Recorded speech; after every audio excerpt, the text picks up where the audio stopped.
Fabrice Olivet est président de l'association ASUD, une association fondée par des usagers de drogue pour faire de la prévention et de l'information. Depuis plus de 30 ans, il milite pour la dépénalisation et analyse les discours politiques qui se déploient autour des drogues. Je suis métis. Le racisme, ça a accompagné toute ma vie. Je suis né en 1960, donc en plus, ça aussi, c'est intéressant de voir que le racisme, qui est censé être une notion que la France ne connaît pas, parce que on est universaliste et républicain, je l'ai vécu depuis l'école.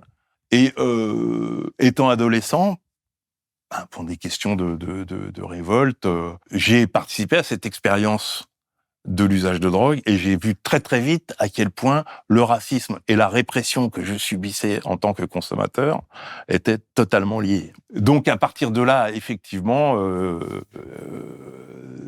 ces questions sont devenues des questions existentielles pour moi. Bon, je passe sur le fait que ayant été élevé dans un milieu bourgeois, j'ai pu faire de la réinsertion, donc j'ai pu refaire des études, j'ai fait des études d'histoire, je suis devenu professeur d'histoire, mais cette affaire de guerre à la drogue était tellement dans ma tête, dans mon souvenir, que j'en ai fait un objet qui était d'abord un objet de protestation politique et qui est devenu un métier. Et c'est vrai que, il y avait toute la crise du sida en même temps, je suis moi-même séropositif, donc j'ai été victime de cette répression. Et on était dans les années 80, et voilà, pour moi, le choix était évident. Il fallait que je participe à cette aventure de la réduction des risques pour au moins sauver ce qui pouvait être sauvé, puisqu'à l'époque, on pensait qu'on n'allait pas rester en vie très longtemps. Depuis plusieurs décennies, les politiques publiques autour des drogues se focalisent sur la répression et la criminalisation. Vous avez assez de cette bande de racailles. On va vous en débarrasser. Les gouvernements successifs multiplient les déclarations de guerre à la drogue et les mots d'ordre sécuritaires. Mon devoir, c'est de nettoyer la cité des 4000 des trafics et des trafiquants. Je voudrais dire que la lutte contre les trafics de stupéfiants, partout sur le territoire national, s'apparente à une guerre. Cette guerre, nous la menons grâce à des soldats. Et ces soldats sont les policiers et les gendarmes de France. Aujourd'hui, les narco-racailles n'ont plus de limites.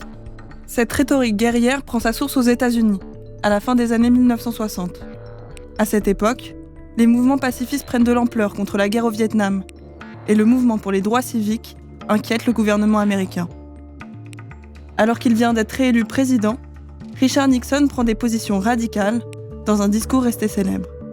America's public enemy number one in the United States is drug abuse. In order to fight and defeat this enemy, it is necessary to wage a new all-out offensive. D'après des témoignages d'anciens conseillers de Nixon, qu'il faut un prétexte donc, pour taper, 1, sur les gauchistes qui contestent la guerre au Vietnam, 2, sur les Noirs qui ont obtenu des droits et qui s'organisent avec des mouvements plus ou moins violents et contestataires. Et donc, ce serait le cannabis pour les gauchistes et l'héroïne pour les Noirs. C'est ce que disent les conseillers qui disent on va pouvoir, grâce à ce prétexte de l'héroïne et du cannabis, casser leurs réunions, délégitimer leur mot d'ordre, en gros, les placer hors la loi. En 1994, un ancien conseiller de Nixon déclare dans la presse : l'équipe de campagne de Nixon en 1968 et la Maison-Blanche par la suite avaient 2 ennemis, la gauche pacifiste et les Noirs. Nous savions que nous ne pouvions pas rendre illégal le fait d'être pacifiste ou noir, mais en incitant le grand public à associer les hippies à la marijuana et les noirs à l'héroïne, puis en criminalisant lourdement les 2 produits, nous pouvions casser ces communautés. On pouvait arrêter leurs responsables, fouiller leurs maisons, briser leurs rassemblements et les diaboliser jour après jour dans les JT. Est-ce qu'on savait commenter à propos des drogues ? Bien évidemment. Je cite toujours ce chiffre cité par Michel Alexander. La guerre à la drogue, quand elle a commencé, elle a débouché sur une incarcération de masse et on a enfermé plus de gens entre, disons, les années 70 et les années 2000 que le goulag soviétique. Bon, c'est des formules qui sont faites pour frapper, mais c'est quand même impressionnant. C'est-à-dire c'est des millions et des millions d'Africains américains qui ont été enfermés, privés de droits civiques, privés même d'accès aux droits sociaux, parce que les lois antidrogue étaient extrêmement dures. Pour que quelques grammes d'héroïne, on se retrouvait privé à vie de droits sociaux. Et Michel Alexander, d'ailleurs, qui a fait un peu exploser ce scandale avec un livre qui s'appelle The New Jim Crow, les lois Jim Crow, qui étaient les lois que les sudistes avaient mis en place après la guerre de sécession pour empêcher les Noirs de voter. Elle dit que les lois antidrogue ont servi de loi Jim Crow pour continuer à priver plusieurs générations de jeunes hommes noirs de citoyenneté. En France, c'est en 1970 qu'une loi criminalise pour la première fois la simple consommation de drogue, qui devient alors un délit passible de prison. C'est le début d'une politique répressive qui continue jusqu'à aujourd'hui. Et dans la foulée, 2 ans après, on a voté l'interdiction d'acheter des seringues. Je pense que le législateur se disait un peu mécaniquement qu'en interdisant d'acheter des seringues, on interdisait aux gens de se droguer. Résultat, l'épidémie de sida a flambé sur cette interdiction de se procurer des seringues, puisque le sida, c'est d'abord du sang. C'est pas l'héroïne qui donne le sida. Les seringues sont rares, alors elles s'échangent. 87% des jeunes drogués partagent leurs seringues. Risque de propagation immédiate du sida, mais la vente libre des seringues ne ferait hélas qu'aggraver encore les choses. Cette répression, dans les années 80, s'est doublée d'une focalisation sur l'image de ce qu'on a appelé plus tard la racaille de banlieue. Faut être très clair, c'est-à-dire que dans ces années-là, la police, qui avait déjà un présupposé post-colonial quand même, parce qu'on sortait de la guerre d'Algérie quand même. Déjà, la figure du Maghrébin était pas nécessairement une figure très, disons, respectée par les forces de l'ordre. Mais là, vraiment, s'est installée cette idée du consommateur et ensuite, surtout, du vendeur de drogue qu'on reconnaît à cause de sa couleur de peau. Ce qu'il faut quand même noter, et que les gens savent pas nécessairement, c'est que cette interdiction, elle allait pas de soi. Il y avait déjà des lois anti-drogue depuis 1916. Je cite toujours cet exemple. En 1916, alors qu'il y a une consommation qui n'a rien à voir, qui est souvent des gens qui reviennent des colonies, qui fréquentent des fumeries d'opium ou des personnes de la bourgeoisie ou du milieu, le milieu de la prostitution, des proxénètes, etc. On interdit la consommation en réunion. À la fin du 19e siècle aux États-Unis et dans bien d'autres pays, l'opium, la morphine et même l'héroïne pendant un temps étaient licites. C'est seulement quand les Chinois sont arrivés dans notre pays et ont importé leur habitude de fumer de l'opium que ce produit a été interdit. L'idée que les drogues interdites sont plus dangereuses repose non pas sur des connaissances scientifiques, mais sur la perception que l'on a de leurs usagers. Pour tous ces gens, ça n'allait pas de soi d'interdire un truc qui restait un comportement individuel qui ne nuit à personne, sauf éventuellement à soi-même. Et je dis bien éventuellement. Donc il y a eu des débats qui ont été très vite, qui sont très vite terminés à l'aune de ce qu'on a précisé, c'est-à-dire qu'en France aussi il y avait des gauchistes, et en France aussi Alain Peyrefitte se disait que c'était peut-être une manière de criminaliser des gens qui contestaient la politique. Du coup, on est rentré dans cette inflation de stigmatisation de ce qu'on a appelé la drogue, en fait, qui concerne un nombre infini aujourd'hui de produits, qui a très vite débouché, comme je le disais tout à l'heure, dans les années 80, sur une stigmatisation de masse des cités populaires, de la deuxième génération de l'immigration, qui s'est retrouvée, en fait, en position de fournir la demande. Paris, c'est comme s'il y avait eu un 14-18, quoi. Une génération entière qui a disparu. Voire même 2. L'héroïne inonde alors le pays. On estime aujourd'hui qu'elle a fait près de 40 000 morts en France entre 1970 et 2005. L'épidémie d'héroïne des années 80, qui est quelque chose qui n'est pas extrêmement connu en France, mais qui a laissé des souvenirs dans les quartiers et des souvenirs extrêmement douloureux, qui est toute la vague de consommation d'héroïne par voie intraveineuse qui s'est déployée dans les années 80, a touché énormément les quartiers populaires et notamment la population maghrébine. C'est-à-dire que si on interroge les populations, les familles maghrébines qui sont installées en France depuis les années 60, tous vous diront qu'il y a eu un oncle, un cousin, maintenant un grand-père, qui a été frappé par cette vague d'héroïne. Mais la question du sida, qui a été la plus mortelle, cette question-là, elle est née d'une seule chose, c'est l'interdiction d'acheter des seringues. On connaîtra demain les mesures longtemps attendues que le gouvernement compte prendre pour continuer à lutter contre le sida. Les toxicomanes forment maintenant le plus gros bataillon à risque. La prohibition est basée sur un principe, en fait, un peu absurde, qui serait que le problématique des drogues, ce serait l'offre. C'est-à-dire, c'est le truc classique que tout le monde, finalement, connaît. C'est l'idée qu'un dealer qui arrive, il offre des drogues, du coup, la drogue se propage comme ça. Ce qui est scientifiquement une absurdité. Donc, cette prohibition qui se base sur l'idée que si c'est l'offre le problème, eh ben, il faut taper. Il faut taper le plus fort possible sur l'offre, donc sur les trafiquants, et on va éliminer le problème. Ça fait 50 ans qu'on fait ça. Ça fait 50 ans que non seulement on n'élimine pas le problème, mais qu'on crée des conditions sanitaires effroyables pour les consommateurs, et surtout qu'on déplace cette stigmatisation donc sur des populations qui sont censées représenter les gens qui répondent à cette offre. Pour répondre aux problématiques sanitaires urgentes, les associations se mobilisent et alertent les pouvoirs publics. C'est ce qu'on appellera les politiques de réduction des risques. J'appartiens à ce mouvement de la réduction des risques, là, donc, dans lequel est né Assud, et qui a essayé de mettre en place, et qui a réussi d'ailleurs à mettre en place des politiques plutôt d'accompagnement des consommations. L'exemple le plus connu, c'est les salles de consommation à moindre risque. Et notre positionnement, c'était de dire on va pas faire de morale.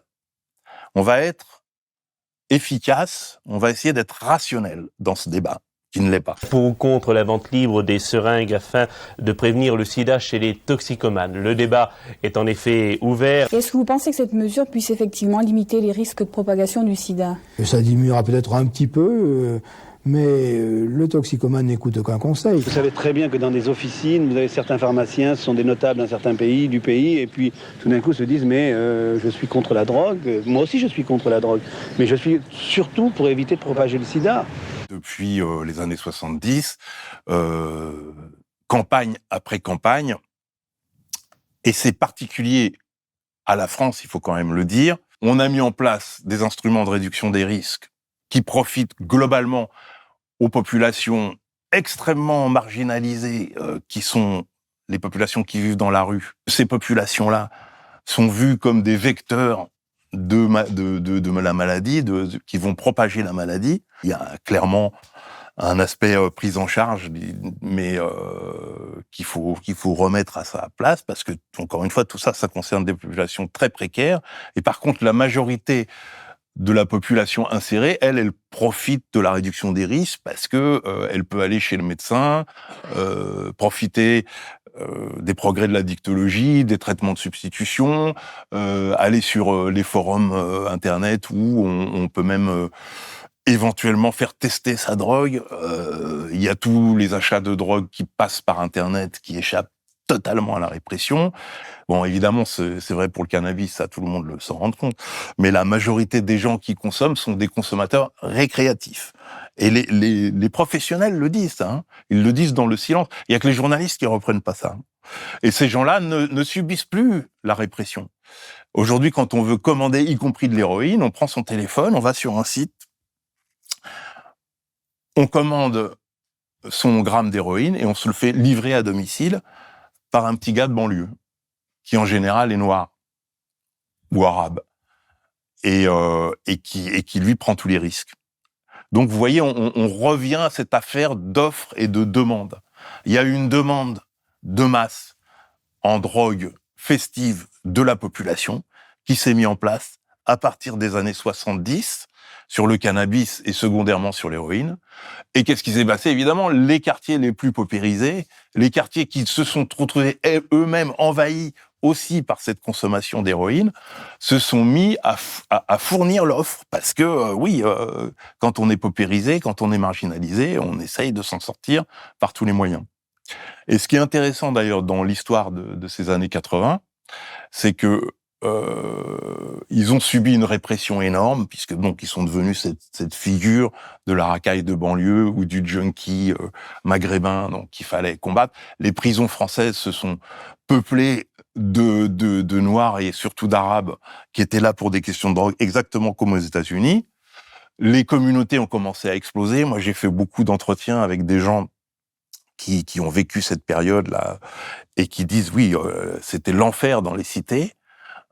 Et c'était l'enfer dans les cités aussi parce que la réponse de l'État n'était que la répression. 150 policiers supplémentaires CRS seront désormais affectés à la lutte contre les trafics. Je considère qu'il faut apporter tous les moyens nécessaires et si l'armée doit venir en aide à la police, ben oui, il n'y a pas de honte à demander à l'armée. Que des opérations coup de poing, que des arrestations, que des perquisitions avec des familles qui explosaient et cette coupure entre la jeunesse des quartiers et la police, elle date de ces années-là. Je crois que le Défenseur des droits ou d'autres institutions françaises ont bien montré que sur les contrôles aux faciès, il n'y a pas de polémique à avoir. Et les contrôles aux faciès, à 90%, ils ont la drogue comme prétexte, c'est-à-dire la petite boulette de shit que tu es censé avoir dans la poche.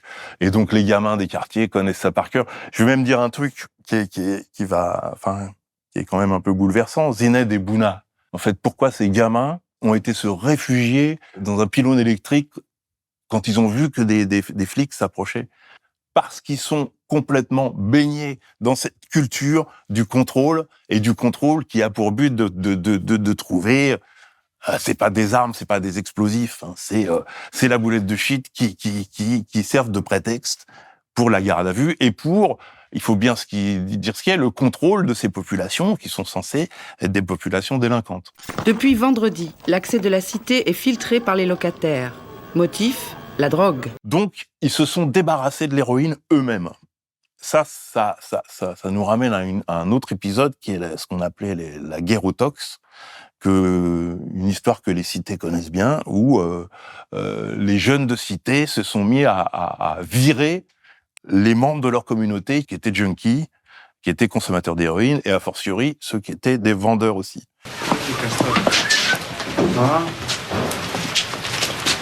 Je te sors même pas la main, d'abord qu'est-ce que tu fais ici aussi?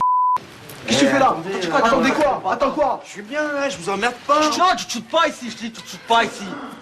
Et ils l'ont fait de manière extrêmement violente. Enfin, ils l'ont fait pour se débarrasser de l'héroïne, mais ils ont aussi gardé les structures de vente. C'est-à-dire, cette idée qu'on pouvait se faire de l'argent en vendant de la drogue à la société française est restée. Parce que, encore une fois, les gens se démerdent. Il faut inverser le stigmate, en fait. Il faut inverser la charge de la preuve. C'est-à-dire qu'on a une société qui consomme des drogues, qui demande à consommer des drogues, et une contre-société marquée racialement qui va servir de bouc émissaire pour fournir cette demande. Comment ces politiques de réduction des risques qui ont été extrêmement efficaces sur le sida, par exemple, ça a été efficace aussi sur la question de la petite délinquance, on va dire, parce qu'aujourd'hui, tout le monde parle d'une montée de la violence, d'une montée des agressions, d'une montée de la petite délinquance. Il faut revoir les chiffres avec les historiens. Les années 80, c'était beaucoup plus terrible. Les années 80, à cause de cette histoire d'héroïne, il y avait des junkies en manque partout, il n'y avait pas de traitement de substitution, il y avait des pharmacies qui étaient braquées à longueur de temps, il y avait une véritable délinquance qui a été vraiment stoppée par cette réduction des risques. Nicole Maestrachi, donc cette présidente de la MILT, qui a essayé de monter ces campagnes en expliquant à la société que les drogues légales et les drogues illicites, c'était la même chose, que les sociétés sans drogue, ça n'existe pas. Il faut aussi citer Simone Veil, un peu avant, qui a mis en place les programmes de méthadone en France, donc les programmes de substitution, parce qu'elle était sensible à la question du sida. Et les seringues qui ont été remises en vente libre, c'est Michel Marzac, qui est aussi une femme, et qui est une femme de droite, c'est intéressant, qui a dû lutter contre son propre camp, parce qu'elle aussi voyait bien que pour la question du sida, il y avait une seule chose à faire, c'était arrêter cette guerre livrée par le biais des seringues, en l'occurrence, que les toxicomanes ne pouvaient pas acheter. Donc, logiquement, on aurait dû aller, comme l'ensemble des pays européens, vers au moins une dépénalisation de l'usage de drogue. Et c'est pour ça que nous, à Sud, on a toujours milité pour ça, tout en étant financés par le ministère de la Santé pour faire de la réduction des risques. Moi, j'ai une lecture très politique de ce qui s'est passé. En 2002, donc, le gouvernement Jospin pense qu'il va gagner les élections présidentielles de façon très facile. Et la question de la dépénalisation a été posée, ça aurait été au menu de la présidentielle de Jospin. Or, patatras, l'histoire nous a montré qu'en 2002, qu'est-ce qui se passe? Jean-Marie Le Pen au premier tour. Je dis ça parce que c'est pas seulement l'élection de Jacques Chirac, 80%, c'est aussi la conscience pour la droite française que cette affaire de sécurité et d'immigration devient un argument électoral qu'il ne faut pas laisser à ce qu'ils appellent à l'époque les extrémistes. Bon, extrémistes dont ils se rapprochent énormément aujourd'hui. Et donc, on a ensuite Nicolas Sarkozy qui devient ministre de l'Intérieur, puis président. Et moi, j'ai vécu toutes ces années-là, et je peux vous dire qu'à ce moment-là, le discours a totalement changé, que la réduction des risques est devenue quelque chose de suspect, des choses qu'on entend jusqu'à aujourd'hui, vous aviez raison de le rappeler, y compris des ministres qui disent, aujourd'hui, donner une seringue à un usager de drogue, ce n'est pas faire de la prévention. Donner une seringue à quelqu'un pour aller se droguer, c'est pas faire de la prévention, c'est pas ça la prévention. Parce que, encore une fois, c'est des raccourcis faciles pour ceux qui sont pas confrontés au problème. Et Sarkozy, c'est, vous savez, on va vous débarrasser de ces racailles. C'est pas un hasard si ce terme est resté dans le vocabulaire répressif français. Vous avez assez de cette bande de racailles. On va vous en débarrasser. On se soucie plus de l'émoi des racailles en France que finalement de la sécurité des citoyens. Vous parlez de racailles comme Marine Le Pen, vous parlez de déferlement de racailles hier comme elle. Et vous appelez ça comment, vous? Pour moi, ces jeunes, ce sont de la racaille. Nous éradiquerons la racaille. De la guerre, du combat contre les narco-racailles, contre le narco-banditisme, une vraie cause nationale. Ça veut tout dire, une racaille. Une racaille, c'est pas un franco-suédois. Quand on dit racaille de banlieue, tout le monde voit à peu près à qui on s'adresse. D'ailleurs, c'est un mot qui passe en boucle sur les chaînes du milliardaire Bolloré. Et on arrive aujourd'hui dans un panel où on se rend compte que cette population des quartiers populaires racisés est attaquée à peu près sur tous les plans. La laïcité, les entorses à la laïcité, c'est eux. L'antisémitisme, c'est eux. Le terrorisme, c'est eux. L'homophobie, c'est eux. Et la drogue qui revient constamment. La drogue, c'est eux. Et pourquoi je cite tout ça? Parce que, et ça, c'est vraiment mon combat en ce moment. Sur tous les autres sujets, on voit qu'il y a une réaction de défense, y compris des partis de gauche, qui se rendent bien compte qu'il y a des choses que le simple humanisme permet de dire, attendez, bon, voilà, la laïcité, c'est très bien, mais enfin, bon, il faut pas en faire un instrument de pression. Bon, pareil sur les autres sujets. Sur la drogue, c'est beaucoup plus compliqué. Sur la drogue reste un objet sale, dont on ne s'empare pas, un objet indéfendable. Donc, au mieux, on reprend la rhétorique de la réduction des risques sur le thème de la maladie chronique, ce qui a bien marché, c'est l'addictologie, c'est-à-dire le fait qu'il y a eu des découvertes scientifiques sur les mécanismes du cerveau, et donc effectivement, les gens dépendants relèvent d'une pathologie. Mais la dépendance, ce n'est pas l'usage. La dépendance, d'ailleurs, les scientifiques le disent, il y a une progression entre usage, abus, dépendance. Et le fait de n'être resté que sur la dépendance permet de continuer à criminaliser, en fait. Et criminaliser, ça veut dire continuer à dire ces gens issus de l'immigration sont l'origine de notre problème, et y compris de la dépendance de nos enfants.